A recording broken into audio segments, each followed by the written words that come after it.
Hey everybody, and welcome back to Subscription Box Basics. I'm Julie Ball, and today I'm interviewing a friend and colleague named Liam Brennan. You may know him from BusterBox, which is the UK's largest dog subscription box. Liam is also a subscription box coach, and he talks about different marketing channels like Facebook ads and TikTok advertising, and that's exactly what we're talking about in today's episode. He's going to tell us about his experience using TikTok ads and their creator marketplace. Make sure you listen all the way to the end where he tells this juicy story of something that just happened to him that really solidifies the notion of needing to diversify your marketing channels. You got to hear the story. If you've been listening to the Subscription Box Basics podcast and you found it helpful, please take a moment to subscribe, rate, and review. It really helps us get in front of more people just like you that have a subscription box idea and just don't know where to start. So with that being said, let's head over to the interview. All right, Liam, welcome to the podcast. I'm so happy to talk shop with you. Thanks very much for having me on. Always excited to catch up with you. Yeah. And so a lot of people will be meeting you for the first time. So why don't you introduce yourself, give a little bit of background? Yep. My name is Liam Brennan, and I'm one of the co-founders of a company called busterbox.com. It's a dog subscription box company based in Ireland and the UK. We set up the company back in 2016, and we have been growing it ever since. And I also do some consulting on the side too, similar to yourself, and I have a program, Subscription Box Experts, to help people scale up. Love it. And so if you're listening, you might be thinking like, Julie, why would you have another coach come on? You guys, this is so good because so many people start with Subscription Box Bootcamp to lay a solid foundation, and then they sort of like graduate into Liam's program, which focuses more on marketing channels and lead generation and conversion rate optimization, all like the scaling tactics. So we can get into that later. But today's topic actually is about TikTok. And this is something that I have zero experience with. I am not on TikTok. And since I sold my business in August, I had not started TikTok advertising for Sparkle Hustle Grow. So I'm going to be learning alongside my audience. And so you have this experience growing BusterBox, and you've done an amazing job, and you've used a lot of marketing channels. But one that I've heard you talk about a lot lately has been TikTok ads and this creator marketplace. So start at the beginning, like, what are they and what's the opportunity here? Yep, very, very good question. So the TikTok Creator Marketplace is basically a place where you can go and you can connect with influencers or creators who have a big following in a specific niche. You can then hire them through the marketplace. TikTok will literally handle everything, payment, everything you need. You know, the kind of hassle that you can have when you're hiring influencers and they don't deliver the video, or you pay them and they go missing and the video isn't good enough. Oh yeah. The Creator Marketplace helps with all them problems because you can filter by different demographics. You can filter by the audience that they're targeting. You can hire people and you deposit your money in TikTok, and you only pay when you're happy with the video. Now, the really, really good thing about it is the TikTok Creator Marketplace, or TikTok in general, the organic reach is really, really big compared to pretty much every other platform. We all know these days it's pretty much pay to play across everything. It's not quite like that with TikTok at the moment. So I'll give you an example. We run a dog subscription box, so we can hire a woman who has a big following, a few 100,000, who posts videos about her dog. We can hire her, we can send her out a box, she'll post the video, we'll write the script, it will come back, we'll approve it, and it will go on her account. It goes on her account, so you're attracting all of her followers.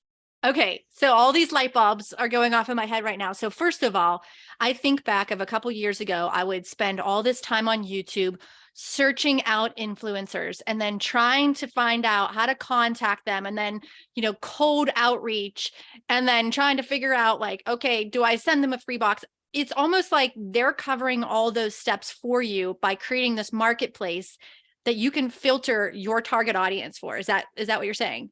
That's exactly it. And we were the exact same. And we even do, to a degree, still do this. Hours on YouTube, looking at Social Blade. Are they legit?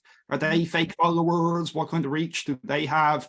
TikTok makes it really, really easy with the marketplace. And the best thing about it is, say if a creator posts a video and the video is performing well, like you're getting sales from it, it's getting a load of likes, you can then turn it into something called a spark ad, where you're essentially pouring fuel on the fire. So you get a code off the creator, you upload it into your ads manager, and you run the ad from their profile. So the ad already has social proof, it already has engagement, you already know people like it. So it's just amplifying what's already working. So between TikTok's crazy algorithm, cheap ad prices, and this whole process, you can get a lot of people signed up for a very good price. Okay, so true story. This was 2 years ago, Dallas Sub Summit. I went to a presentation that was all about TikTok. And I'm sitting there, I'm like, okay, I need to either be convinced to join TikTok and use this for my business, or I'm not going to do anything, right? And so I'm sitting there and I'm really, really encouraged. I'm like, okay, this sounds really good. And then at the very end, I'm like, okay, the problem here with me though, is that I'm going to have to create content continuously, new stuff all the time. And that's what discouraged me from joining. And that what discouraged me from using it for my business. So you're saying that these content creators are doing the legwork of creating that content that you can then use for ads. You're not posting this on your own TikTok account, right? That's exactly it. Wow. And then obviously, like, you can download it and you can repost it on your. We were the exact same. Like, I have no interest in learning another social media platform or right, or literally no interest. But when you're hearing the amount of users they have, obviously they've over 1 billion people on it now. It's not just young people, older people are going on it all the time. The exact same thing which happened with Facebook and Instagram. Younger people gets older. And plus they're pretty aggressive with ad credit. So they got in touch with us and they're like, we want to take business from Facebook. We'll give you 50 grand unsecured credit. Unbelievable. Like, literally, we spent hundreds of grand on Facebook before we got anything from them, but they're really, really aggressive. So if the attention's there and you can get people signed up, make the most of it. Yeah, it sounds like you can still be an early adopter here and they'll almost like fight for your business. So tell us a little bit about your experience with these. So you say you filter, you find some people who are dog moms or dog owners, and how do you start vetting that person then to see, like, do I want to send them, do you send them free boxes, and how does that all work? So it's really, really handy again, because all of the analytics are on the TikTok Creator Marketplace. So you can see engagement rate. Are they in the top whatever percentage of creators for video views, for engagement, for everything? So you can see it's real. You can see where their audience is based. So if everybody's based in Portugal or something, like, you're not going to send them a box. But make that really easy. Then you can pretty much agree a price with them. So this sounds absolutely mad, but we got somebody with over 1 million followers to do a video for us for, I think it was €100. It's about nearly the same in dollars for 1 million followers. And they did it. Okay, so are you paying ad costs on top of you're paying the content creator a fee as well? Yeah, you agree. Okay.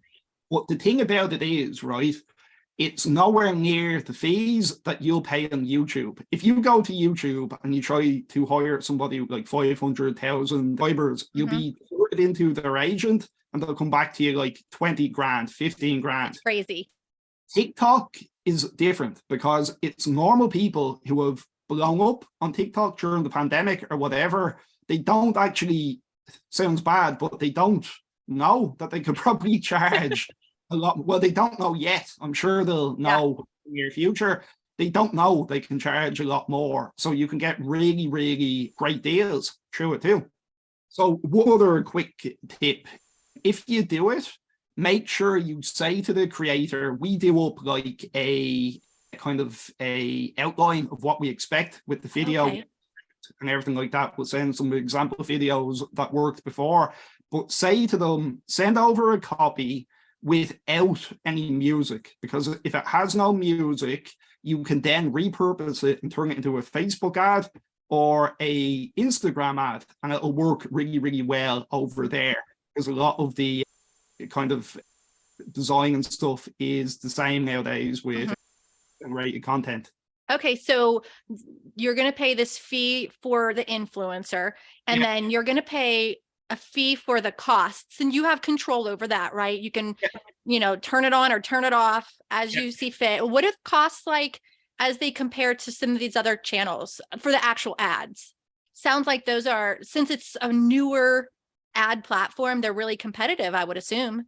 Yeah, really, really competitive. So with Facebook in the US, the CPMs are, I usually see around $20 or so. It's a good bit cheaper in the UK. Okay. So for anybody who's listening and doesn't know what that means, CPM is how much you pay for 1,000 people to see your ad.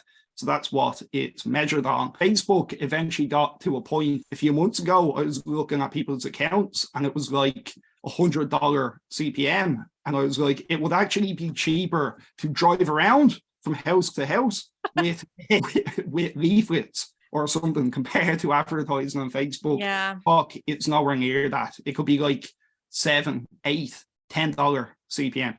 Okay. This is so interesting. Like you can, if you're watching the video, you can like see me leaning in because I'm just so intrigued by this. All right. So if our listeners are going to try out TikTok Creator Marketplace, do you have some tips? Like where do you even start? Yeah. So what you want to do is you want to have a TikTok business page. You want to set up your ad account. Then you want to go to, I think it's like TikTok Creator Marketplace.com, and you can sign up for a account with the Creator Marketplace. They will ask for some documents about your business, nothing crazy. You upload it, take a few days, you'll be approved. Then you are pretty much ready to go. Now, my advice would be have a budget in mind. Don't spend it on one person. Say like, I'm going to spend, I don't know, 300 testing this. Try to hire a few for 300 so you can kind of spread the cost. And a diverse audience. Yeah. Come up with a script, go to TikTok and look for similar brands as your own, or it doesn't even need to be like it's similar enough, but subscription boxes, something in your niche, and look for their highest watched videos where people are actually commenting on them or liking them or whatever, and download them. Go to, I think it's called snaptik.com. You can download it, upload these videos onto a drive and use them as inspiration. Write a script. We want something, obviously you don't copy it like out straight, but yeah, we want some similar enough to this, and that will give you a good place to go. The other things to bear in mind is you have to have an offer that converts. If you're on Facebook and nothing's converting, if you're on YouTube and nothing's converting, if you're going organic and nothing's converting, the marketing channel doesn't really work. You actually have to fix your offer. So when you have something working and people are signing up, you can go make sure there's audience match. You have to have audience match. All the usual marketing principles apply. If there's no audience match, like if you went out to a creator with 1 million followers and you had a cat box and all of their audience had dogs, you wouldn't get anywhere. So you have to do a bit of research, a bit of testing. When you find somebody that works, you can set up a partnership with them and you can hire them a few times every few months, send them a box. So the idea would be to build up a network of like 10 different people who you know deliver you good videos, they're at a reasonable price, and keep switching between them. Yeah, keep them on rotation. That's really good advice. And I'm with you 100% on doing that, like competitive research to draw inspiration. You can learn what works and what doesn't work by looking at other people in the same kind of landscape as where you're selling, but never ever copy. And I know you said that is the same thing, but it definitely helps to have a starting point, almost like where you're not starting with a blank screen or a blank piece of paper that can feel really overwhelming. That being said, when people are thinking about their offer, Can you give us an example of an offer that's been really successful for you? Just to give a frame of reference of like what an offer is. Yeah, definitely. So anybody, if any of the listeners are familiar with me, they know I'm always talking about different offers, but really it's actually that important. Our business either works or it fails down to the offer. So the offer is what you give somebody for with the intro box. So that could be a deep discount. It could be a free gift. You could double the first box. And really the whole performance of our business depends on this. So when we have an offer that works, our CPA is really, really cheap, the cost to acquire somebody, and we get a lot of people signed up. But if we have an offer that doesn't convert, CPA really, really high, struggle to get anywhere, all that stuff. So offers that have worked really well for us. Number one, double your first box. So if you sign up for a 6 or a 12-month plan, you'll get double the items in your first box. A free dog camera we've done for a year. It's kind of cooling off a bit now, so we need to rest it for a while. But if somebody signs up, they get this camera, they can basically communicate with their dog when they're in work. People love it. A free dog bed, a free robotic dog hoover works really well. Well, it's just where is it? I have it here. Oh, like a vacuum that, yeah, a robotic vacuum. We have one of those. I love it. And I have a dog too. So it helps with all the little dust bunnies from his fur. It works perfect with dogs because the way you can position it is the marketing angle. Your dog's own personal cleaning buddy is coming into the house, and the videos are like dogs chasing it around, and it. What a great perspective, though. You're not just saying like a robotic vacuum. You're kind of branding it to the dog lifestyle. Yeah, that's exactly it. So we actually have a girl who works on this full time, and she's sending us offers around the clock, because we have to keep rotating our offers every few weeks. It's a good amount of work, but it really, really pays off. We've got some new offers coming. What we have, we've Star Wars products coming. We got license and deal with Star Wars, so we're coming out with some of their products. We launched the new dog bed today, a much bigger bed. That's gone okay so far. So we're consistently rotating. You could do a deep discount, but the problem with a deep discount is churn. If you're giving box with a heavy discount, the churn will be higher. It can still be profitable, it can still work, but you will have higher churn. Whereas if you give a free gift, it's more expensive to get people signed up, but they stay way longer. So the lifetime value. Oh, that is a really, really good piece of advice. This whole conversation has been so interesting to me, and I'm really appreciate that you came on today to talk about it. If someone wants to learn more about these marketing channels and some of the things that you teach in your program, where can they follow you, Liam? Where can they get more information? So I have, hopefully it comes back. I had a Facebook group, subscription box resource. Yes, let's talk about that for a second, because this is juicy, guys. Like, Liam has this awesome Facebook group for subscription box entrepreneurs, and I'm a part of it. All my colleagues are a part of it. Newbies and experienced people are a part of it. Liam, tell them what happened. So I set up this group 3 years ago. Serious amount of work has gone into it. Like, it literally probably covers so many different topics. It's helped so many people. People have reached out. People who join my course or anything, just even people in the group taking in the information. So we're growing it all the time. Got it up to 7,000 members. Took 3 years to get there. Yesterday, I came home, out of nowhere, something flies up on my Facebook page. You have 34 copyright infringements. It's going, what is that? What's that even about? Clicked into it. Some spammer joined the group and posted about IPTV. It's like free satellite TV. Sounds absolutely crazy. Facebook, shoot and ask questions later. Bang, group gone. Immediately disabled the group. So I've spent the last 24 hours going back and forth with Facebook, blah, blah, blah, like literally going around in circles. Lucky we have a rep, so good chance we'll get it back, but we'll have to see how it goes. But the lesson to be learned with it is I was very fortunate because I've been collecting emails from all the members. Well, most. All right, stop right there. You guys hear that, right? Collecting email addresses. Hang on to that little nugget of knowledge. Okay, so you've been collecting email addresses. Yeah, so I can reach out to the people and basically explain what happened, because a lot of people are reaching out to me going, "Have you blocked me from that group? Did I do something?" I'm like, "No, Oh man. I don't block anyone from the group." So yeah, your email address is the only thing you own. These companies can shut you down for absolutely no reason. We have spent close to €1 million with Facebook. I've probably helped them generate another million from helping people scale up ads and stuff. They do not care. They will shut you down and you'll be gone. So many horror stories about accounts getting shut down. So going forward, collect emails, try to build things on things you own, and diversify all of your traffic. Don't be dependent on Facebook. Don't be dependent on TikTok. Be everywhere. Diversify. Yeah, I think that's the moral of this story, is that yes, try all these different channels because there's opportunities to help you grow your business with it, but don't be reliant on just one. I know in March of 2021, April 2021, when the iOS changes came out, Sparkle Hustle Grow was heavily reliant on Facebook ads for our new customer acquisition.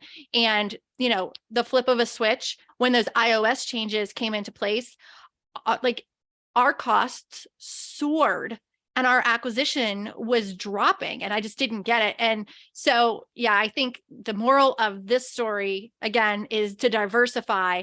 Yes, try the TikTok Creator Marketplace, but yes, try Facebook ads, but also grow that freaking email list because you're going to rely on it. Big time. That's literally the only thing you own. So Yeah. if you want to contact me, hopefully Subscription Box for Horses will be back. If it's not back, I'll have another group, or reach out to me at liam@busterbox.com. Okay. And you have a website too, right? Yeah, liammichaelbrennan.com. Okay. So we'll make sure that we link the blog in there. And then once that group gets back and reinstated, we'll put that in the show notes as well. But guys, if you're listening and you're thinking, okay, I'm beyond some of this newbie stuff that Julie and Renee talk about all the time, you really need to get connected with Liam, because he can then help you take your business to the next level with all his experience in the marketing channels that we've talked about today. So Liam, thank you again for joining me on today's podcast. Maybe in the future, we do some sort of collaborative effort. We've been talking about that for a bit now. So, but yeah, thanks again. No problem. And just one thing before I go, just about your own program, for anybody listening, I've heard the best things about this program from so many different people who join my program, or even just people in my group. I've heard such good things about it. And I have seen the amount of effort that you've put into the upgraded version of your course with the chat support and stuff. I was listening to your podcast. So fair play, you're helping a lot of people. So I definitely recommend that for anybody listening. So if you're on the fence and you're thinking about, I need something to help me get started, 100% sign up. You won't regret it. Aw, thanks, Liam. I really appreciate you. All right, everybody. Thanks for tuning in today, and we'll see you in the next episode. Bye-bye. Bye-bye.